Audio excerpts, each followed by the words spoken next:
Welcome back to our channel.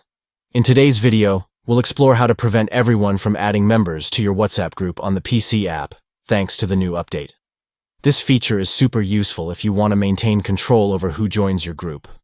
So, let's dive right in. First, start by opening the WhatsApp application on your PC. Make sure you're logged in, and let's navigate to the group you want to manage. Next, find and open the specific group you want to modify. You can easily do this by selecting it from your chat list. Once you're in the group chat, look for the group name at the top of the window and click on it. This will open up the group info page, where you can see all the settings and options available. Now, focus on the permissions section. Scroll down until you see the permission option and give it a click. Here, you'll see several options that will determine who can add members to your group. Finally, to limit the ability to add members, you'll want to disable the Add Other Members feature. Simply toggle this option off. That's it. You've successfully restricted who can add new members to your group.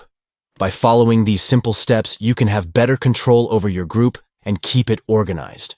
If you found this video helpful, don't forget to like and subscribe for more useful tips. Thanks for watching, and we'll see you in the next video.